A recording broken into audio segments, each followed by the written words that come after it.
dan produk C 2.700.000. Ya, tapi caranya berbeda, tapi hasil akhirnya sama gitu.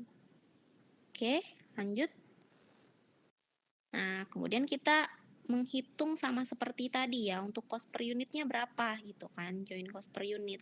Caranya sama, join cost tadi yang sudah kita hitung masing-masing produk totalnya ya, ditambah dengan separable cost-nya sesuai dengan informasi awal, dapat deh total cost masing-masing produknya berapa. 1.100.000, 2 juta, dan 3.300.000. Tinggal dibagi sama total unit produksi yang tadi di awal sudah kita cari ya. Total unit produksi pada periode tersebut. Sehingga didapatkanlah cost per unitnya masing-masing 1.100, 1.000, dan 1.100. Nah, ini sama ya, sama persis nilainya seperti pakai metode cost per unit tadi. Oke. Dapat dipahami ya. Lanjut ke metode yang ketiga. Metode harga jual relatif.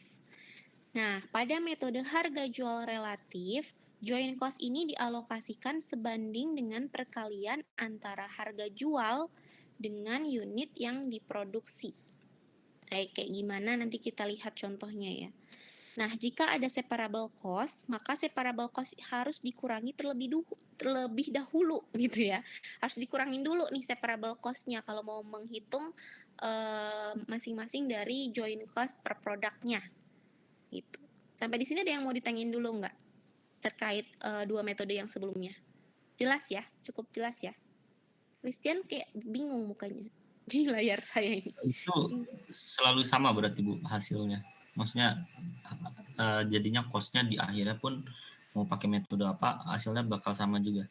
Enggak. Oh, enggak. Cuman untuk yang unit cost sama metode rata-rata sama. Oh, Untuk dua yang gue itu metode yang sama. lain akan berbeda ya. Oke, Nanti oke. kita lihat bedanya. Oke, lanjut. Nah, ini kalau misalnya kita pakai harga jual relatif. Nah, seperti halnya dengan kedua metode sebelumnya, kita memang tetap harus tahu berapa sih produk yang dihasilkan pada periode tersebut gitu ya. Makanya di sini kita buat tabel yang sama kayak tadi ya. Ada penjualan tambah saldo akhir dikurangi saldo awal gitu ya, hingga akhirnya kita tahu berapa produksi masing-masing produk di periode tersebut gitu. Nah, kemudian untuk alokasi join cost ke masing-masing produk kan tadi berdasarkan harga jual relatif ya. Sesuai dengan judulnya ya, metode harga jual relatif, maka untuk pengalokasiannya pun menggunakan harga jualnya, harga jual relatifnya. Nah, harga jual relatifnya tahu dari mana? Tadi udah dikasih tahu di informasi awal. Coba Iza balik lagi deh ke yang slide sebelumnya. Yang slide yang soal. Lihat ke 11. Nah, di sini dikasih tahu nih ya. Kalau harga jual masing-masing produk A, B, dan C adalah 3.000, 2.000, dan 1.000. Nah, taunya dari sini harga jualnya ya. Oke, balik lagi ke slide yang tadi, Iza. Slide yang keberapa tadi? Harga jual relatif yang ke-18. Nah, ini. Nah, jadi produk A tadi kan harga jualnya 3.000, berarti tinggal 3.000 dikali total unit produksi. Nah, jangan lupa dikurangin sama separable cost. Separable cost-nya itu juga udah dikasih tahu kan di awal. Dikurangi 200.000 sehingga dapat deh harga jual relatifnya 2.800.000 untuk produk A. Kalau untuk produk B, tadi harga jual produk B itu kan dikasih tahu 2.000. 2.000 dikali unit produksinya itu 2.000. Ya tinggal 2.000 kali 2.000 dan jangan lupa dikurangi sama separable cost produk B. Itu hasilnya 3.800.000. Begitu pula dengan produk C, tadi sudah dikasih tahu juga harga jual produk C itu 1.000, total unit produksinya adalah 3.000 dan dikurangi separable cost-nya. Tadi juga udah dikasih tahu 600.000 gitu ya. Sehingga kita dapat harga jual relatif untuk produk C adalah 2.400.000. Nah, kemudian kita total nih. Berarti total harga jual relatif ketiga produk ini adalah 9 juta rupiah. Ya. Oke, lanjut. Nah, Maka ketika kita mau mengalokasikan join cost ke masing-masing produk berdasarkan harga jual, kita pakai perbandingannya adalah perbandingan harga jual relatif yang tadi. Ya, di sini ada 28/90. Dari mana? Dari sebelumnya, coba Iza lihat. Slide sebelumnya. 28/90 itu kalau kalian lihat angkanya dari harga jual relatif produk A, ini 2.800.000 per 9 juta. Gitu. Jadi kalau disederhanakan kan jadi 28/90 ya. Gitu. Begitu pula produk B, 3.800.000 per 9 juta.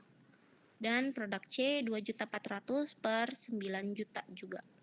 Ya. Gitu.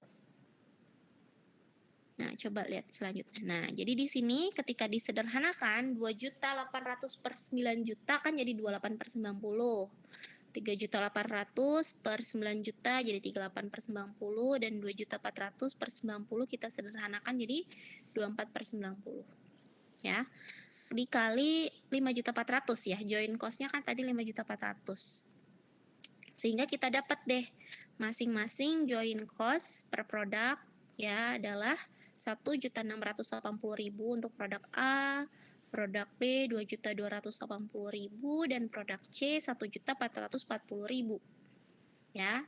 Dan kalau di totalnya ya harus 5.400.000 gitu kan, karena itu pembagian dari join cost kan. Di totalnya ya harus 5.400.000. Nah, kemudian untuk perhitungan cost per unitnya, caranya adalah sama seperti tadi ya, metode-metode sebelumnya. Join cost ditambahin sama separable cost dan dibagi total unit produksi. Sehingga kita dapat cost per unitnya berapa gitu.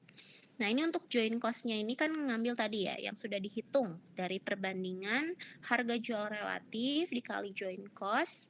Kita dapat 1.680.000 untuk produk A, produk B-nya 2 juta sekian, produk C 1,4 sekian. Ditambah sama separable cost.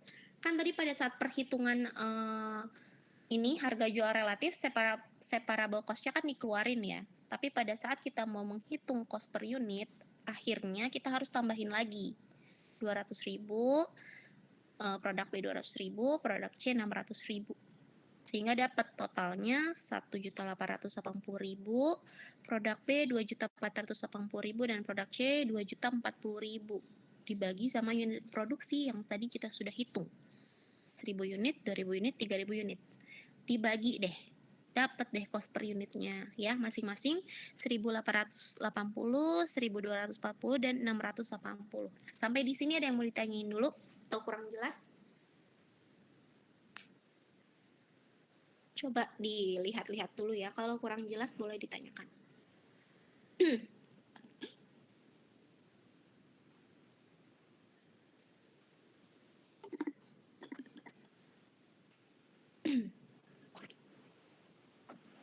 Oke, udah cukup jelas ya. Oke, kita lanjut ke metode rata-rata tertimbang. Metode keempat ya. Tadi kita udah bahas 3 metode, ini metode keempat. Untuk step awal, pastikan kalian mencari total unit produksi. Itu pasti, di berbagai metode itu adalah step awalnya ya.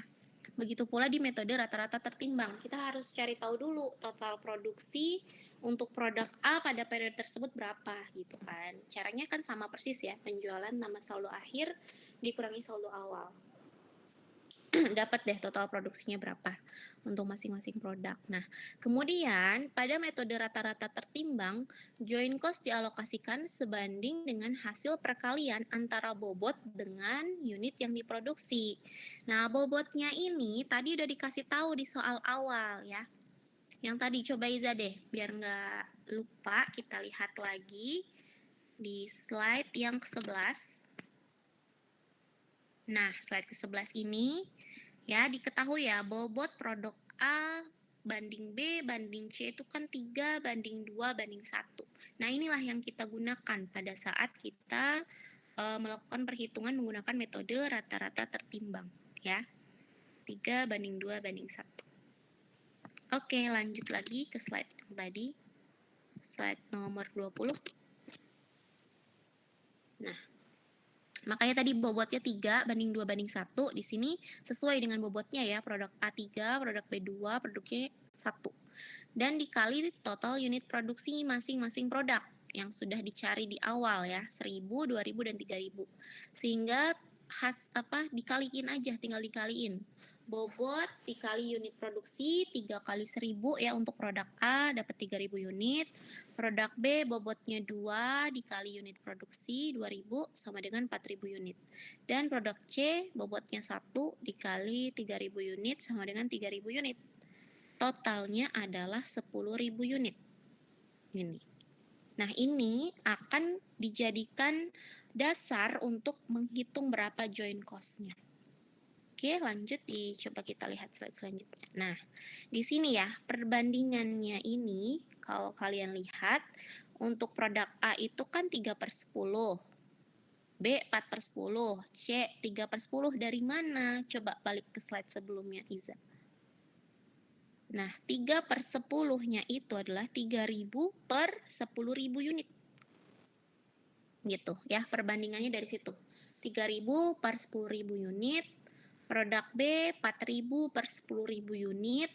Produk C 3.000 per 10.000 unit. Ya.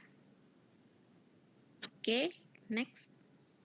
Nah, sehingga kalau disederhanain, kita coret nolnya semua, jadi 3/10 kan. 3/10, 4/10, dan 3/10. Tinggal dikalikan ke total joint cost-nya, yaitu 5.400.000. Nah, dari situ kita akan dapat berapa sih joint cost masing-masing produk A, B, dan C. Ya.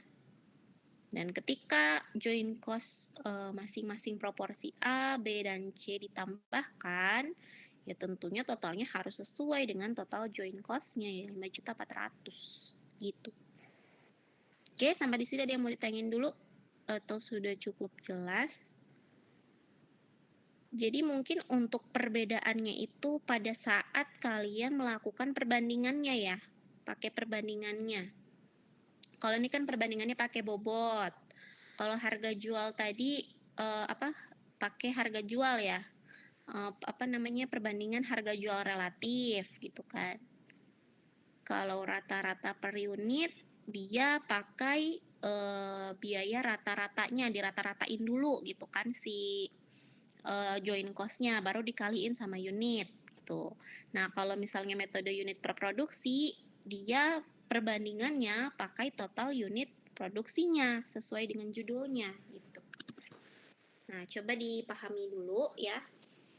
Nah, ini kalau misalnya diminta untuk melakukan perhitungan joint cost per unit, tentunya kalian harus membuat yang tabel di bawahnya gitu kan, untuk menentukan cost per unit joint cost untuk produk A, B, dan C. Dimana caranya semuanya sama gitu ya, joint cost ditambah separable cost, kemudian dibagi unit produksi, sehingga kita dapat deh cost per unitnya. Kayak gitu. Ya. Coba ada yang mau ditanyain dulu nggak sebelum kita lanjut? Oke, Sinta mau nanya apa? Ibu, tapi sebelumnya saya mau minta maaf karena off cam, soalnya ngedet-ngedet kalau on cam, Bu. Ini saya cuma mau nanya di bobotnya aja, cara tahu, ini kan udah ada di soal ya bobotnya, tapi kalau di real life-nya cara tahu bobotnya itu dari mana ya, Bu? Apakah dari harga jual atau dari mana? Oke, tadi ya, kalau sesuai di real life-nya untuk mencari tahu bobotnya ada banyak caranya ya. Yang pertama bisa dengan cara misalnya proporsi bahan baku yang dipakai produk A, B, dan C. Tadi kan produk bahan bakunya misalnya sama ya, misalnya sama-sama pakai susu. Tapi untuk membuat susu kemasan, membuat keju, dan membuat misalnya krim susu, itu kan pasti masing-masing itu beda penggunaan susunya gitu kan. Nah, bisa dari situ perbandingannya gitu. Atau misalnya kalau misalnya produk yang dibuat itu adalah produk yang sama persis tapi beda ukuran size-nya. Otomatis kan beratnya beda. Misalnya yang satu size yang kecil 1 kilo, yang sedang misalnya 1,5 kilo, yang besar misalnya 3 kilo. Nah, itu bisa dijadikan perbandingan untuk bobotnya juga. Kayak gitu. Kayak gitu sih mungkin yang Sinta. Oh, oke. Terima kasih, Bu. Iya, sama-sama Sinta. Terus ada lagi yang mau ditanyain? Nah, ya. ini Bu, Oh iya, apa? kan ada 4 cara tuh. Ya, Oke lah kalau yang 2 kan tadi hasilnya sama. Nah, maksudnya tadi oke. ada yang tertimbang, harga jual relatif. Ini maksudnya bagus yang mana gitu atau pada situasi mana yang tepat untuk menggunakan Ya, metode mana? bagus pertanyaannya, Christian, karena itu akan ada di summary. Coba di slide selanjutnya nih. Ini akan menjawab pertanyaan Christian. Ya, jadi ini adalah kesimpulannya ya. Metode unit produksi dan metode biaya rata-rata per unit menghasilkan joint cost per unit yang sama. Kedua metode ini kurang baik kalau digunakan bila bahan bakunya sama namun bentuk produknya berbeda. Ada yang besar, ada yang kecil. Jadi kurang pas kalau misalnya produk yang dihasilkannya itu beda size-nya. Kalau metode unit produksi dan metode biaya rata-rata gitu ya. Nah, kalau untuk metode harga jual relatif biasanya digunakan pada produk yang besarnya tidak berbeda tapi memiliki harga jual yang berbeda gitu. Misalnya bentuknya sama persis gitu ya, tetapi mungkin di dalamnya itu komponen si bahan bakunya beda-beda ya. Beda-beda. Misalnya yang satu kualitas premium, misalnya tadi susunya 100% murni gitu kan. Yang satu lagi misalnya campur air gitu kan dan lain sebagainya. Tapi untuk secara size itu ukurannya sama. Nah, biasanya pakai harga jual relatif karena yang murni tentunya itu kan harganya lebih mahal daripada yang udah dioplos sama air misalnya gitu kan. Gitu. Nah, untuk joint cost per unit pada metode rata-rata tertimbang sesuai dengan besaran bobot. Nah, kalau misalnya tadi produknya itu beda-beda bobotnya, lebih baik pakai metode rata-rata tertimbang kayak gitu.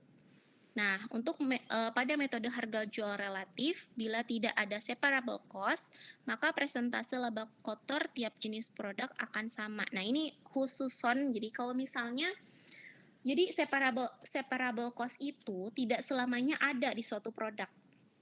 Kadang ketika dia udah selesai diproduksi bisa langsung dijual. Nah, itu kan berarti nggak ada separable cost-nya. Tetapi kalau misalnya dia selesai produksi, tetapi misalnya butuh biaya lainnya untuk akhirnya barang itu bisa dijual, nah itu kan jadinya ada separable cost.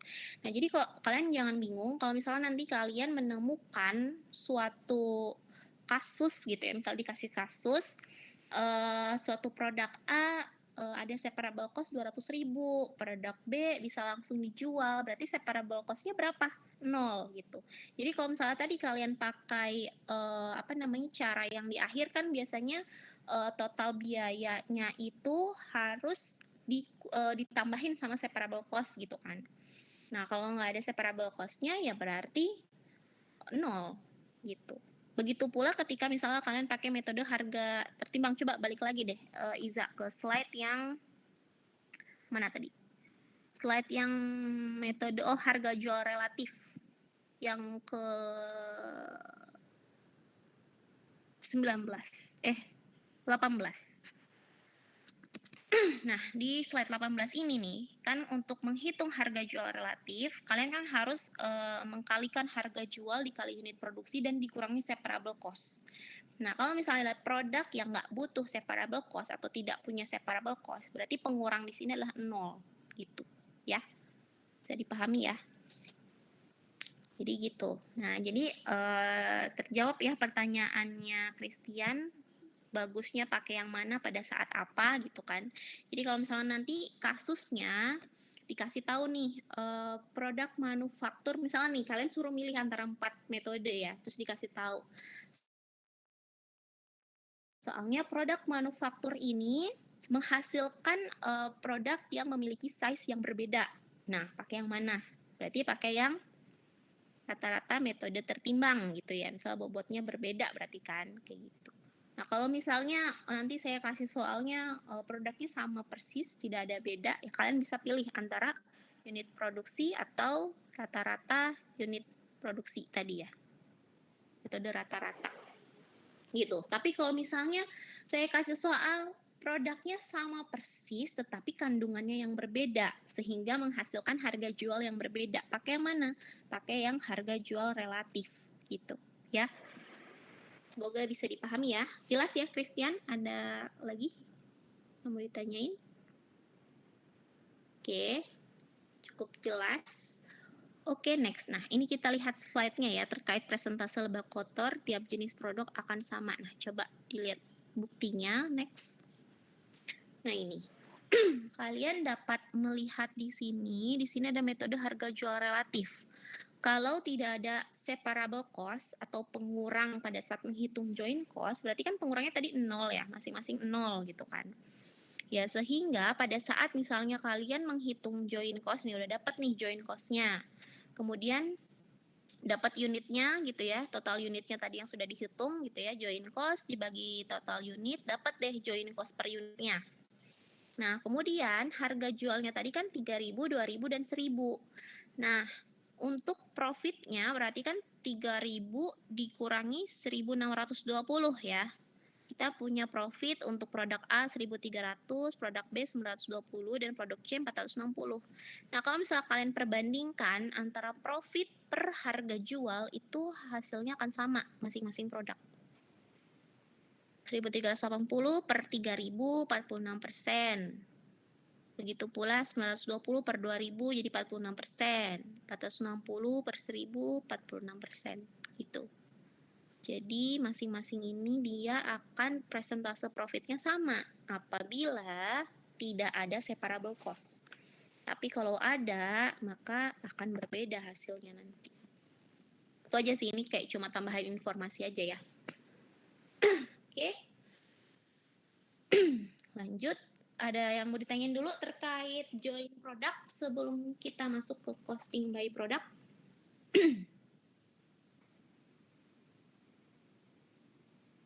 Bu, bab ini kalau di bukunya Carper di bab berapa ya, Bu? Kalau nggak salah bab 14 ya, sebentar saya cek. Carter.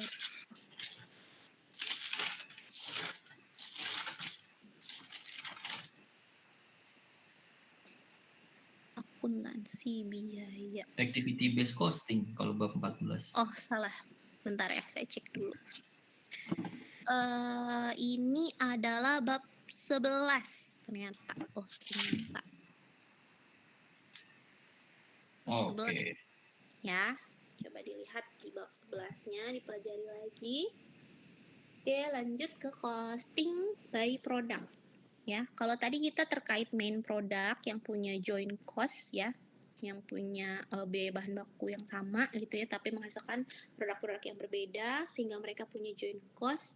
Nah, ini kita akan melihat dari sisi costing by product atau perhitungan dari biaya produk sampingan ya, produk sampingan yang dihasilkan oleh perusahaan manufaktur. Oke, lanjut.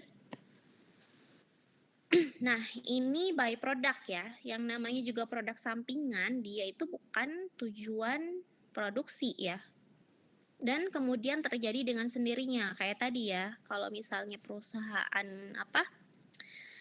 ikan kalengan gitu ya, sarden gitu ya, sarden yang dibutuhin misalnya dagingnya aja, kepala dan ekor terbuang, nah itu dengan sendirinya terjadi. Jadi kayak mau nggak mau itu harus dibuang karena nggak kepake kayak gitu. Nah, tapi hal tersebut ternyata laku dijual dengan harga yang relatif murah dari produk utama gitu kan. Oke, lanjut. Nah, kemudian klasifikasi untuk by product ini ada 2 macam. Yang pertama kita bisa langsung jual aja tuh si by product. Tapi yang kedua ada juga yang by productnya itu kayak dikasih proses lanjutan gitu ya sehingga akhirnya bisa dijual. Misal, kan kalau tadi terkait yang kepala ikan sama ekor ikan bisa aja langsung dijual ke pakan ternak ya, buat dijadiin pakan ternak gitu ya. Tapi ada juga nih misalnya contohnya adalah misalnya tadi ya perusahaan manufaktur dia punya perusahaan mebel, dia mebel di mana mungkin pada saat memotong kayu itu kan misalnya dia panjang ya, papannya panjang. Dia tuh akan motong-motong misalnya jadi kecil, butuhnya tuh yang kecil-kecil, tapi kadang ada yang tidak sesuai dengan size-nya gitu kan. Dia bukan produk cacat, tapi emang nggak kepake karena nggak sesuai size-nya gitu kan. Nah, hal ini misalnya bisa nih dijadiin serbuk dulu atau misalnya dihancurin dulu hingga akhirnya proses penghancuran ini berarti itu kan namanya value edit ya, untuk dihancurkan. Nah, pada saat dihancurkan baru deh dijual misalnya ke perusahaan kertas buat dijadiin bubur kayu gitu ya, bubur kertas gitu. Kayak gitu. Jadi kalau value added itu kayak ditambahin proses tersendiri hingga akhirnya bisa dijual kayak gitu. Tapi kalau langsung ya tinggal langsung aja gitu, dari sisa produk tersebut bisa langsung dijual. Ya. Oke, lanjut. Nah, kemudian untuk pembiayaannya di sini ada dibagi menjadi 2 macam ya terkait by product ini atau produk sampingan. Bisa dengan cara non cost method ya atau pakai cost method gitu. Jadi ada yang non cost, ada yang cost. Nah, kalau non cost ya harga pokok by product itu nggak dihitung, langsung aja kalau bisa terjual ya tinggal debit cash, kreditnya penjualan kayak gitu ibaratnya gitu ya, nggak dihitung berapa-berapanya ya. Kalau terjualnya 1.000 ya dicatatnya 1.000, terjual 2.000 ya dicatatnya 2.000 gitu dan seterusnya. Nah, hasil penjualan ini bisa dicatat dengan beberapa metode. Ada yang pakai gross revenue method, ada yang pakai net revenue method, ada yang langsung tadi ya, contohnya dikreditkan sebagai other income atau ke cost of main product. Nah, ini nanti kita akan bahas masing-masing. Kemudian yang untuk cost method itu ada 2 cara. Ya, harga pokok by product itu bisa dihitung dengan replacement cost method dan ada dengan reversal cost method. Kayak gitu. Oke, lanjut. Nah, ini untuk kita akan bahas terkait cara yang pertama ya, kalau by product dengan non cost method, nggak dihitung harga pokoknya gitu ya. Baik gross revenue method maupun net revenue method, hasil penjualan by product akan dicatat sebagai berikut ya. Akunnya itu adalah other income, bisa menjadi penambah sales revenue, atau bisa menjadi pengurang cost of goods sold dari main product, atau menjadi pengurang total production cost dari main product. Total production cost ini apa? Masih ingat gak? Atau sudah lupa? Production cost ini kan yang inget ya, kalau production cost berarti terkait 3 macam biaya ya. Bisa menjadi pengurang biaya bahan baku, atau biaya tenaga kerja langsung, atau biaya overhead pabrik. Gitu. Ya. Jadi bisa menjadi pengurang biaya-biaya tersebut. Nah, ini kita akan melihat dari sisi kalau other income posisinya di mana kalau di laporan gitu ya. Kalau di sales revenue di mana, kalau di COGS di mana gitu ya. Kalau di total production cost di mana. Nah, ini kita akan lihat contohnya masing-masing, letaknya perbedaannya tuh ada di mana. Oke, lanjut. Nah, kan tadi ya, kan harga kalau misalnya yang pertama dicatat sebagai other income. Kalau other income, pada saat penyajian income statement, dia pasti adanya di posisi ini, yang merah-merah ini.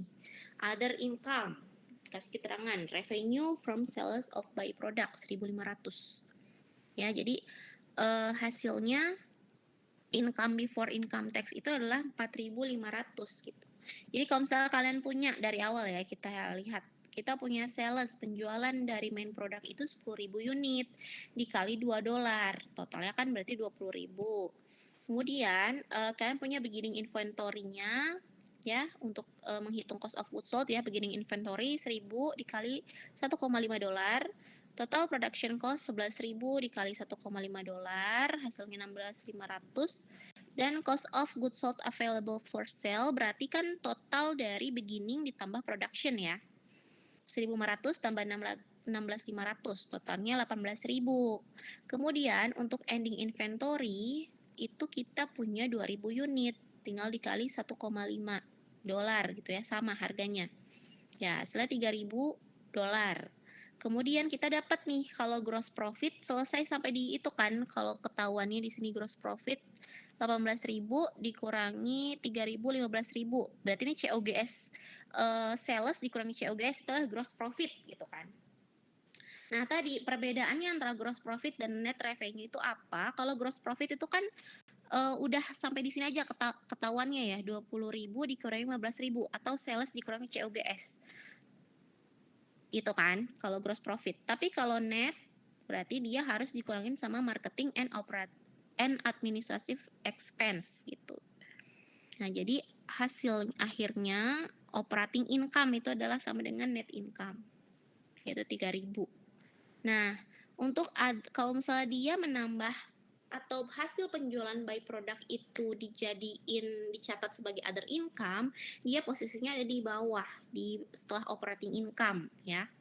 Setelah operating income di sini, dan dia akan menjadi penambah income. 3.000 tambah 1.500. 4.500 totalnya. Itu kalau misalnya penyajian di income statement pada saat dicatat sebagai other income. Nah, coba kita lihat pencatatan yang lain. Next.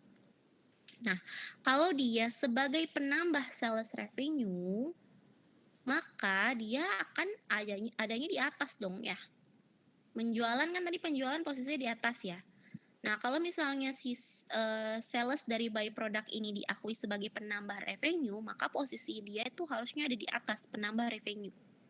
Yang tadinya salesnya 20.000 ditambah sales dari by product 1.500 jadinya 21.500. Meskipun hasil akhirnya nantinya akan sama ya, sama-sama 4.500, tapi posisinya itu akan berbeda kalau sesuai dengan gimana pengakuan si by product itu. Itu. Ya untuk yang lainnya sama. Nah, ini kalau dia sebagai penambah sales revenue. Next, kalau misal dia jadi pengurang COGS. Nah, kalau jadi pengurang COGS, berarti 1.500-nya itu akan ada muncul di kolom atau baris COGS-nya gitu ya. Di akhir, dia akan menjadi pengurang. Yang tadinya COGS-nya 15.000, dia akan dikurangi. Karena ada penjualannya si by product ini 1.500, jadi COGS akhirnya adalah 13.500. Ya. Jadi posisinya berbeda kalau di income statement ya, sesuai dengan pencatatannya.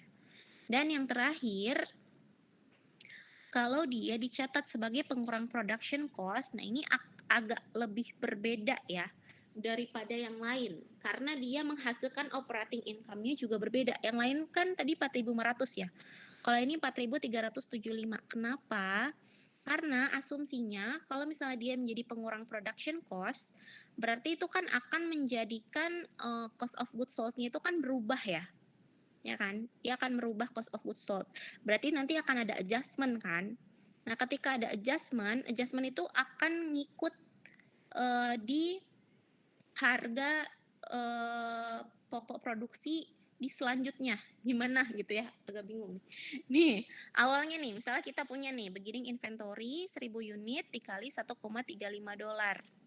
Ini $1,35 ini asumsinya itu adalah proses penjualan by product yang kemarin yang sudah mengurangi si beginning inventory itu. Nyambung nggak ya? Nyambung nggak nih? Jadi gini ya. Gimana Bu? Waduh, gini. Jadi gini, kalau misalnya kita kan ngejual si by product itu menjadi pengurang dari production cost, ya.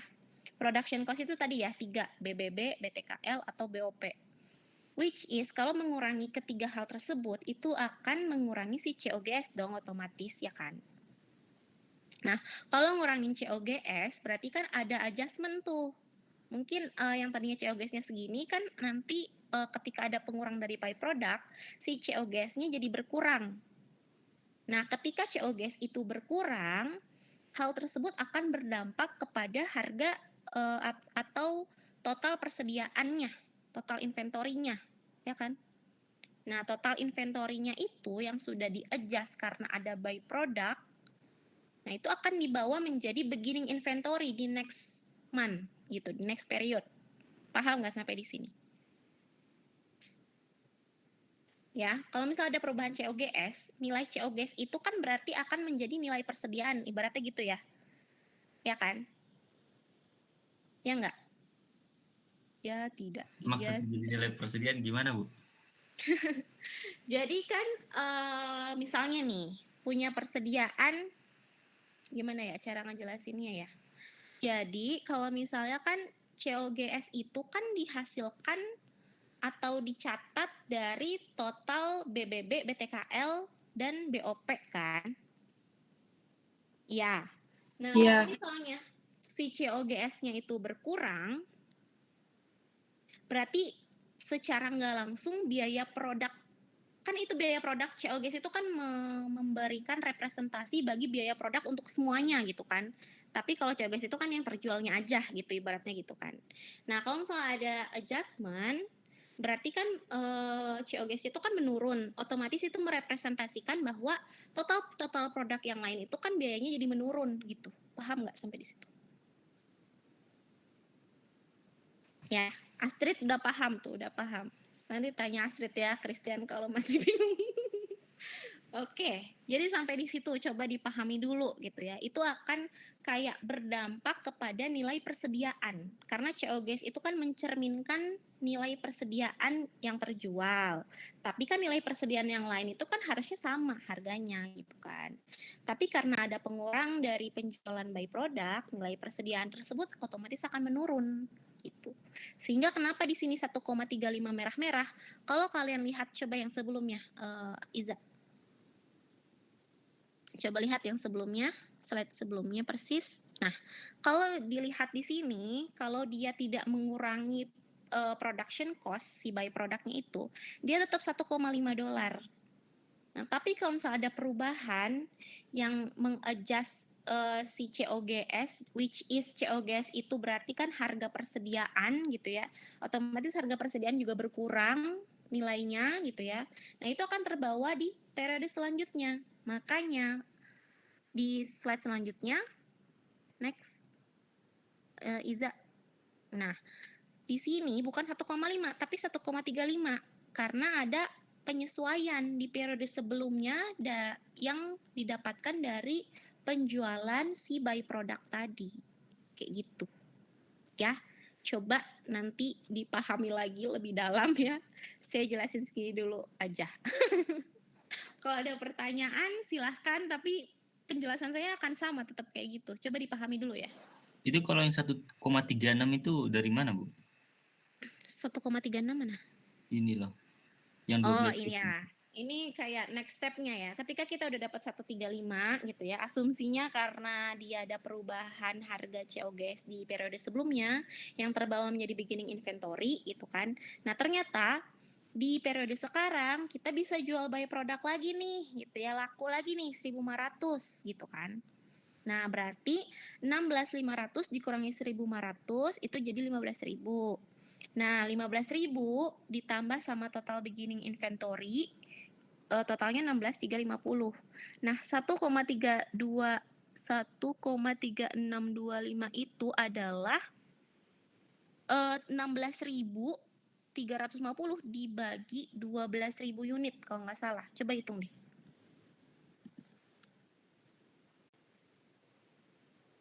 Betul nggak? Benar, Bu. Benar ya. Jadi kan ketahuannya itu COGS itu kan dijual 12.000 unit. Tetapi karena ada penjualan dari by product yang menjadikan COGS tersebut menurun nilainya, makanya itu akan ada adjustment di mana jadinya di sini harga jualnya itu atau harga si COGS-nya itu adalah jadi 1,36 ya. Yang misalnya tadinya 1,5 jadi 1,36. Nah, 1,36 ini, angka ini akan muncul sebagai ending inventory kan. Nah, ending inventory ini akan menjadi beginning inventory di periode selanjutnya. Nanti akan muncul lagi di beginning inventory di sini. Kayak gitu. Ya. Kayak gitu. Oke, semoga Oh, bisa berarti tadi yang 1,35 ini itu dari periode sebelumnya gitu. Iya, betul. Oke. Betul. Oh, oke. Ya, coba dipahami, diresapi, dipelajari lagi ya. Kayak gitu ya asumsinya gitu. Jadi ketika si COGS berubah atau harga si pokoknya berubah, berarti kan itu menjadikan harga pokok persediaan yang lain yang masih tersisa itu otomatis berubah gitu ibaratnya. Karena ada pengurangan biaya tadi ya. Nah, pengurangannya ini akan berdampak kepada ending inventory yang akan menjadi beginning inventory di periode selanjutnya kayak gitu. Jadi perbedaan untuk special case ya sebagai pengurangan production cost itu agak belibetnya di sini gitu aja. Jadi bedanya dengan yang lain sehingga hasil akhirnya operating income-nya pun akan berbeda dari yang sebelumnya gitu. karena tadi ada adjustment yang menjadikan CO gas berkurang, kemudian ending inventory-nya berubah gitu ya. Jadinya operating income-nya pun berbeda dengan metode-metode yang lain. Kayak gitu ya. Nanti coba dipelajari lagi, buka lagi buku Carter-nya atau buku Mulyadi ya, terus dipahami lagi. Oke, kalau masih bingung nanti kita bahas lagi pekan depan kalau masih ada pertanyaan ya. Oke, lanjut. Kita lanjut dulu. Nah, ini non-cost method, net revenue method. Oh, ini tadi sebenarnya udah saya jelasin sedikit ya, terkait perbedaan gross revenue dan net revenue. Jadi kalau pelaporan di income statement sama seperti pelaporan pada metode yang menggunakan gross revenue. Baik, maksudnya net revenue sama gross revenue itu caranya sama gitu. Nah, biaya yang terjadi setelah titik split off untuk memproses atau memasarkan by product dicatat terpisah dari akun untuk mencatat min product. Jadi bedanya kalau pakai gross revenue dan net revenue itu, kalau di net revenue dia penjualan si by productnya itu dia dibikin akun sendiri, dicatat terpisah dari main product, jadi dia ada akun sendiri ya. Kalau yang tadi kan kayak langsung mengurangi gitu kan, nggak ada apa-apa, nggak ada akun by product sendiri. Nah kalau di net revenue dia pakai akun sendiri, itu aja ya, kayak gitu bedanya itu, tapi untuk secara metode sama. Oke, lanjut. Nah, ini saldo akun by product ini akan disajikan di income statement dengan penyajian sebagaimana pada metode gross revenue. Oke, akumulasi biaya produksi atas biaya produk yang tidak terjual. Nah, kalau di net revenue ini, pada saat ada by product yang tidak terjual, itu akan muncul di balance sheet ya. Jadi ada persediaan by product, karena kan tadi dia pakai akun sendiri ya, si by product. Jadi akan muncul di balance sheet, persediaan by product, kayak gitu. Oke, lanjut. Nah, ini kita masuk ke cost method. Yang pertama, ada replacement cost.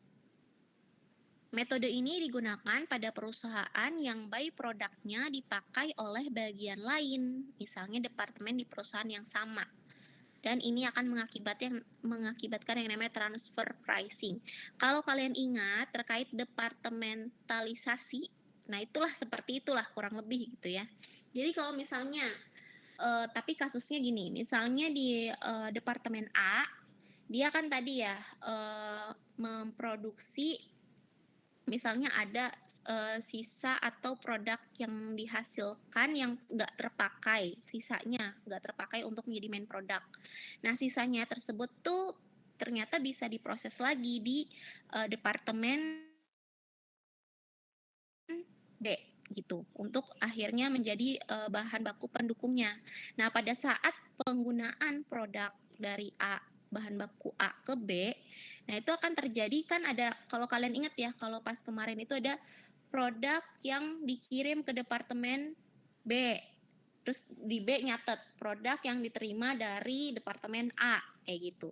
Nah, jadi ada kayak transfer price-nya, harganya dikirim gitu kan. Jadi untuk biaya bahan baku sisa ini, misalnya dia 1.000, dikasihin ke departemen B, dikirim ke departemen B, di departemen B dicatat sebagai bahan baku di departemen B, kayak gitu. Ya. Coba kalian cek-cek lagi PPT yang sebelumnya terkait transfer pricing ini atau departementalisasi ini, ya. Nah, penyerahan by product ke departemen lain akan dicatat dengan mendebit, nah ini, mendebit production cost departemen penerima dan mengkredit production cost departemen pengirim. Harga atau nilai yang digunakan adalah nilai wajar bila by product tersebut dibeli oleh bagian lain, atau purchase cost, atau diserahkan ke bagian lain, replacement cost. Jadi untuk pencatatan si by productnya itu nilainya pakai nilai wajar ya. Jadi tadi kalau misalnya si departemen A ngirim, berarti dia mengeluarkan biaya atau mentransfer biaya sebesar tadi 1.000 gitu ya. Nah, kalau si departemen B, dia akan mendapat kiriman biaya dari departemen A gitu ya, yang akan menambah biaya di departemennya dia gitu. Nah, itu adalah replacement, jadi diganti gitu kan, kayak dikirim ke departemen selanjutnya. Paham nggak? Paham nggak? Nggak paham. Coba deh lihat slide yang PPT yang pekan pekan yang lalu ya. Di situ kan ada biaya yang dikirim dari departemen sebelumnya. Kayak gitu bentukannya lah kurang lebih ya. Tuh, Abid udah ngangguk-ngangguk, udah paham. Christian kalau bingung nanya Abid ya. Oke, lanjut. Ya, kita bentar lagi masih 10:30. Pengejar kawan-kawan yang Jumatan. Oke, ini terkait market value dan reversal cost. Nah, production cost of main product akan dikurangi dengan nilai by product sebesar nilai estimasi pada saat pemulihan atau time of recovery atau pada titik split off, bukan sebesar jumlah uang yang diterima. Akun by product didebit sebesar nilai estimasi tersebut dan dengan mengkredit production cost of main product. Namun, bila by product telah memiliki harga pasar atau market value pada titik split off, maka akun by product akan didebit sebesar nilai pasar. Nah, jadi kalau market value atau reversal cost itu tuh kurang lebih mirip seperti replacement cost. Tapi kan kalau replacement itu kan antar departemen. Nah, kalau ini misalnya dia menjual ke pihak lain gitu kan. Nah, untuk menghitungnya atau menilainya dia pakai market value. Bisa jadi kan misalnya kayak bubuk kayu. Bubuk kayu itu sebenarnya ada harga pasarannya gitu kan. Dia menghitungnya pakai harga pasaran itu, mencatatnya. Kayak gitu. Oke, lanjut. Nah, ini kayak penjelasan tambahan aja. Kalau misalnya biaya tersebut kan tadi pakai pakai nilainya itu kan pakai nilai yang ada di market gitu kan. Nah, pada saat mencatat by product tersebut, otomatis kan tadi muncul yang namanya persediaan by product kalau nggak laku. Gitu, ibaratnya kayak gitu. Kalau laku ya berarti mengkredit si persediaan by product. Jadi dengan adanya by product itu tuh dicatat sama si perusahaan sebagai persediaan by product gitu. Christian sampai miring-miring. Jadi masih bingung? Ya, nanti coba dibaca lagi aja. Jadi intinya adalah by product atau produk sampingan ini dicatat sama perusahaan sebagai persediaan gitu. Ya. Oke, lanjut.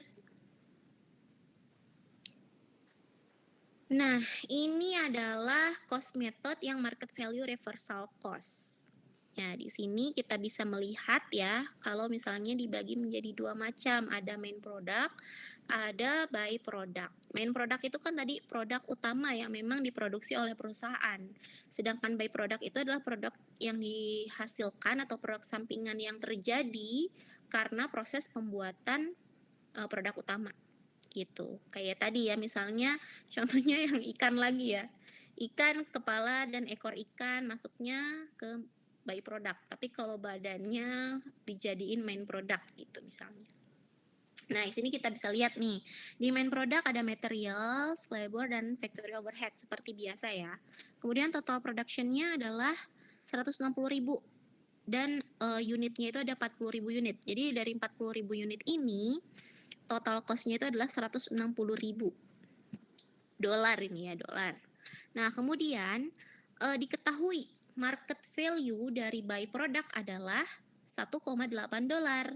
Sehingga yang dihasilkan gitu ya, by product yang dihasilkan itu kan ada 5.000 dan market value-nya itu 1,8 ya, tinggal dikaliin aja 5.000 kali 1,8 dolar. Nah, di sini dicatat di bagian by product ada 9.000. Kemudian di sini ada estimated gross profit consisting of assumed operating profit 20% of sales price. Ya, jadi di sini 20% itu dari harga jual. Nah, ini kan market value tadi kan 9.000 nih dari total 5.000 unit. Ya berarti diasumsikan profitnya itu 20%-nya, 20% kali 9.000, yaitu adalah 1.800. Kemudian ternyata ada beban marketing dan administrative expense dalam penjualan si by product, yaitu adalah 5% dari sales price, tinggal 5% dikali 9.000, hasilnya 450. Kemudian total biaya yang dikeluarkan itu kan 2.750. Berarti harga jual awal 9.000 dikurangi sama 2.250, itu kan sisanya adalah 6.750 ya. Nah, kemudian dari 6.750 ini dipecah gitu ya, diestimasikan bahwa mereka itu mengandung material, labor, dan factory overhead-nya itu segini, 1.000, 1.200, dan 300. Dimana totalnya itu adalah 2.500 gitu kan. Nah, berarti biaya yang 6.750 ini dikurangi lagi sama 2.500, totalnya adalah 4.250. Nah, 4.250 ini adalah biaya si byproduct ini yang nantinya akan mengurangi si main product. Gitu. Jadi 4250 ini kan terjual kan ibaratnya. Berarti itu kan kayak mengurangi si main product, makanya ini dimasukin ke 4250 di sini. 160.000 dikurangi 4250. Totalnya si main product jadi 155.750. Nah, kalau si byproduct kan tetap 4250 karena dia memang harganya itu adalah 4250. Ya. Nah, kemudian di sini ada keterangan add back actual production cost after split off. Nah, kalau yang di sini yang kalian lihat yang 1000 nih, 1000, 1200 dan 300 itu kan adalah estimasi cost dari split off. Nah, padahal nanti kan kita akan ketahuan ya actualnya berapa. Ini masih estimasi. Nah, pada saat udah ketahuan actualnya itu kan akan ditambahkan lagi di akhir nih. Jadi 4250 yang tadi ditambah dengan actual cost dari split off yaitu 2.300. Sehingga totalnya adalah 6.550. Ya. Nah, kalau yang kita bahas tuh yang main product ya. Yang main product ini kan tadi udah dapat net cost of main productnya itu 155.750. Dari mana? Dari 160.000 dikurangi sama biaya by product yang terjual kan. Dikurangin, jadinya 155. Nah, kemudian dia kan memproduksinya itu 40.000 unit. Jadi kita tahu deh unit cost untuk main produknya adalah 155.750 dibagi 40.000. Ya, hasilnya adalah 3,894. Nah, terus clear nih di main product, udah dapat nih unit cost-nya. Nah, kalau yang by product tadi, ya saya ulangi lagi, misalnya dari yang awal nih, dari yang 4250, ya, 4250 ini pada saat sudah selesai gitu ya, ketahuan ternyata biaya aktual split off-nya itu 2.300, maka di sini harus ditambahkan. Ditambahkan di sini, ditambahkan lagi ya, 4250 ditambah 2.300, totalnya 6.550. Kemudian total number of unitnya adalah 5.000. 5.000 dari mana nih? Dari yang awal tadi kan udah ketahuan ya. Market value dari 5.000 unit yang dihasilkan dari by product dikali 1,8. Ya berarti kan unitnya si market unit dari by product itu adalah 5.000 gitu kan. Makanya total produknya 6.550 dibagi 5.000 atau total biaya produk dibagi sama total unit menghasilkan unit biaya per unit gitu kan. 6.550 dibagi 5.000 hasilnya 1,310. Kayak gitu. Ini adalah contoh apa? Tadi ada yang mau nanya. Ini adalah contoh dari kasus kalau pakai cost method market value, bentuknya seperti ini. Tadi 5.000 dapat dari mana, Bu? 5.000 ini dari nih, yang awal nih, market value 5.000 unit at 1,80. Jadi kayak udah dikasih tahu nih, by produk yang dihasilkan itu 5.000 unit. Itu. Ya, sini 5.000. Kalau itu yang 2.300 berarti kan itu aktualnya, berarti itu yang kurang aja kan, maksudnya yang berarti aktual gimana ya jelasnya? Maksudnya 2.300 ya, oke. Nanti ketahuannya di akhir seperti biasa. Makanya pada saat yang menghitung 4250 ini dikurangi sama biaya estimasi. Karena kan awalnya kita ngeestimasi nih. Tapi ternyata aktual dan estimasinya berbeda. Jadi waktu estimasinya dikurangin aja lah biar kita langsung tambahin sama aktual gitu di akhir.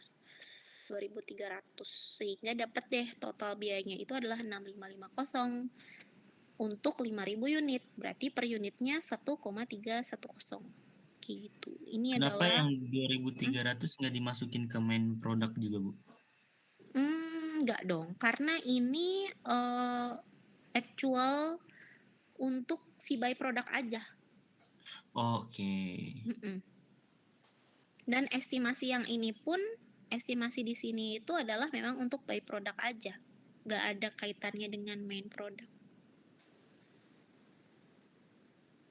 Ya, si estimasi. Jadi kayak ini nih ada produk sisa, di dalamnya itu kan pasti ada materials, labor, dan factory overhead. Berapa ya kira-kira? Dikira-kira dulu, jadinya diestimasi dulu. Itu. Tapi ternyata pada saat di akhir, ketahuan biaya sebenarnya tuh 2.300 loh, bukan 2.500 gitu. Jadi untuk menghitung awal pakai estimasi, tapi untuk pencatatan pada saat di laporan tentunya kita akan memasukkan biaya yang aktual kan. Sama kayak waktu BOP. BOP kan ada yang diestimasiin dulu gitu kan, tapi pada akhirnya ketahuan actualnya berapa. Berarti kan ada adjustment gitu kan, misalnya di reverse, dan akhirnya yang dimasukkan ke laporan itulah biaya yang aktualnya. Kayak gitu. Nah, ini adalah cost method dengan menggunakan reversal cost atau market value. Itu. Nanti coba dibuka-buka lagi bukunya ya, kalau misalnya masih kurang jelas. Dibuka lagi buku Carternya dan juga buku Mulyadinya. Ya, mungkin itu aja materi yang bisa saya sampaikan hari ini. Belum ada tugas. Ya, jadi coba dipelajarin dulu. Ya, sampai sini ada yang mau ditanyain dulu nggak? Kurang jelas, kita ulangi lagi kalau kurang jelas yang mana.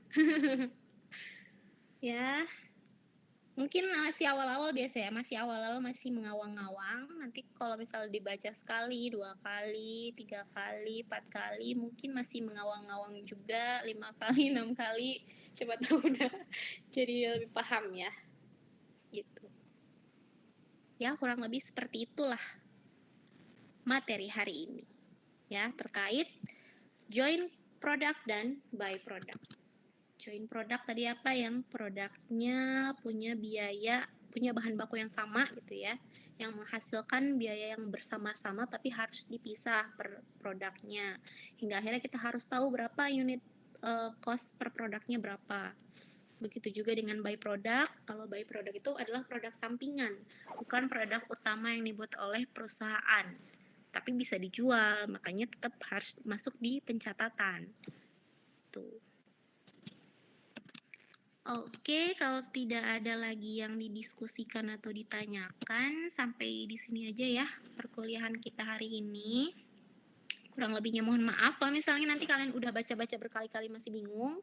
Coba ditanyain lagi di pekan depan ya, kita bahas lagi, kita ulangi lagi kalau perlu diulangi ya, kita masih punya waktu untuk beberapa kali pertemuan lagi. Dan terakhir nanti kita akan bahas terkait activity based costing. Itu aja ya. Kalau gitu saya tutup aja ya pertemuan hari ini. Terima kasih atas waktunya. Kurang lebihnya mohon maaf. Wassalamualaikum warahmatullahi wabarakatuh. Selamat berakhir pekan. Waalaikumsalam. Terima kasih, Bu. Terima kasih, Bu. Terima kasih, Bu. Terima kasih, Bu. Terima kasih.